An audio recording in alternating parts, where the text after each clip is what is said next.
Hey guys, this is Manish. I forgot to write an intro. Welcome to Digit.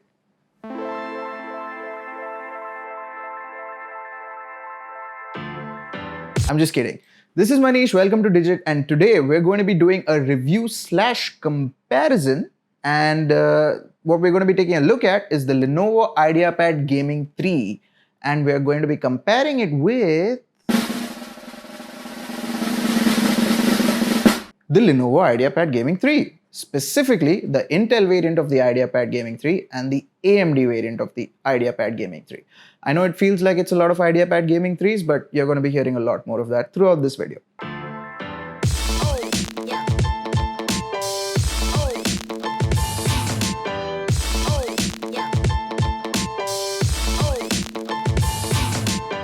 Hopefully the names pop up somewhere on the screen because the codes are frankly a pain to memorize. So with that said, here's a breakdown.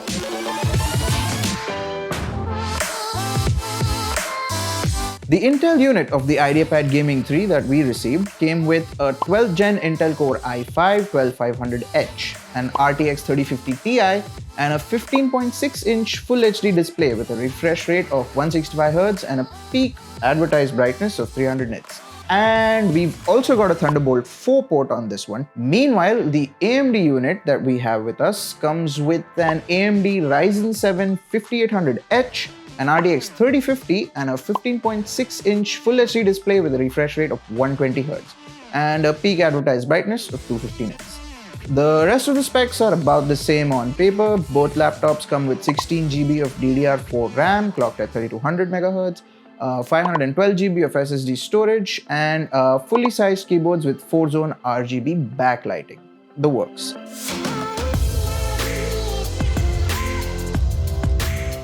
We'll get to the performance ASAP, but there's a design change that we think should be pointed out. Starting with this generation, the 12th Gen Intel processors, the IdeaPad Gaming 3 has seen a bit of a design change that's inspired by Lenovo's Legion gaming lineup, which is their premium gaming lineup. Now, we don't have the Intel review unit with us, unfortunately, but we do still have the AMD unit. Now, as you can see here, the Ryzen variant still features the old design, where the lid opens up all the way and covers the backside. So as you can see here, it covers up the backside. The vents are actually in here somewhere. Yeah. So the new design on the Intel variant extends the laptop's rear end and moves the hinge. So now when the laptop is opened up, the top panel no longer covers the laptop's backside, which is this side. Yeah. The new design supposedly results in better airflow with vents on the now uncovered backside. Of course, the cost of better airflow is increased weight at around 2.4 kgs compared to the 2.2 kgs on the Ryzen variant, and of course an overall bulkier chassis. But then again, if you're buying a gaming laptop, weight and bulk probably is not your primary concern. Now, the new design also frees up space to include I/O options on the back. While having ports behind the laptop is handy for cable management, especially if you plan to just leave the laptop plugged in all the time, it can get annoying to constantly have to reach behind the laptop to keep plugging and unplugging stuff. So just something to keep in mind. It also flexes more. So I'm just gonna open this here. The old hinge design was actually a lot more sturdy. The newer hinge design flexes a lot more, but if you compare it to other laptops in the budget segment, it's not so bad.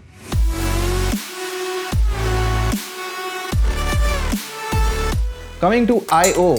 Both laptops have the same number of ports. So you've got two Type A USB 3.2 ports, a microphone audio combo jack, HDMI 2.0, gigabit RJ45 Ethernet, and a Type C USB port. In the case of the Intel variant, this is also a Thunderbolt 4 port. Yeah. So Lenovo has always had good keyboards, and that still stands. We're not going to go too much into it. 100% anti-ghosting, 4-zone RGB backlighting. Moving on.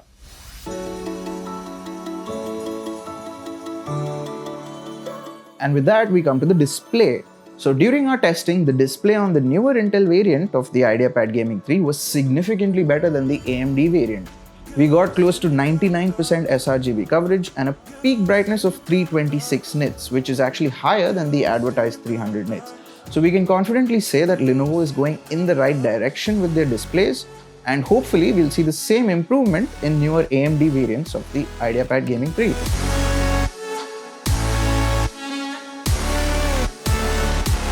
Let's talk price. On Lenovo's website, the 12th Gen Intel variant with our configuration will set you back by around 88K. Meanwhile, the AMD variant will set you back by 87K. Of course, the price may vary depending on where you buy the laptop. We're pretty sure the AMD variant is a lot cheaper on Amazon, while you will probably get a much better deal for the Intel variant on Lenovo's website. Either way, that's a difference of about 1K. But how much of a difference in performance is that? Well, let's find out.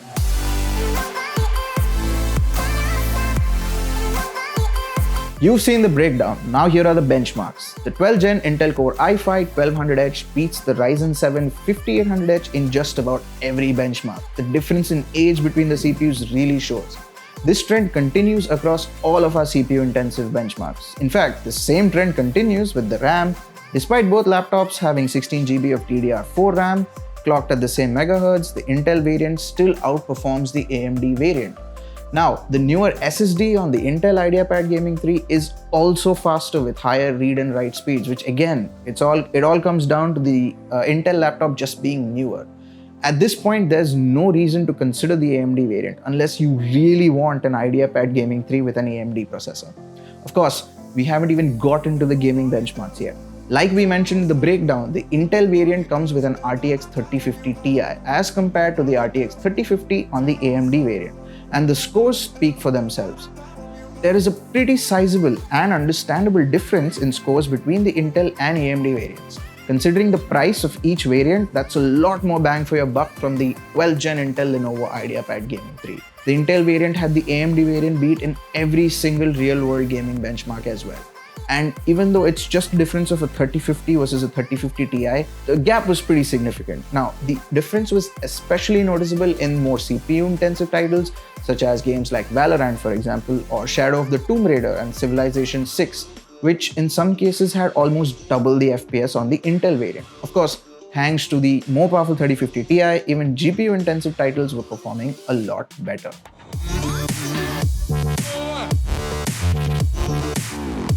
At around 88K, we'll have the exact price somewhere around here. The processor and GPU combo on the Lenovo IdeaPad Gaming 3 15IA at 7, there I said it, makes it a great starter gaming laptop, one that should be able to handle most modern AAA games you throw at it for the short foreseeable future. That being said, the AMD variant will still also be able to handle AAA gaming, but the difference in gaming performance between the two is quite noticeable, especially if you consider the price of both these variants. It's a no-brainer which one to go for. Hint, it's the Intel variant. Still, keep in mind that the 12th Gen Intel processors are a lot newer than the 5000 series Ryzen processors. We're talking early 2022 for the Intel versus 2020 for the Ryzen 5000 series. The disparity, as you could see from the benchmarks, is kind of obvious.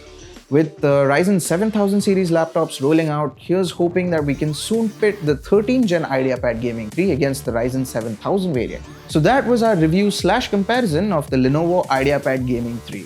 Thanks for watching and stay tuned for more.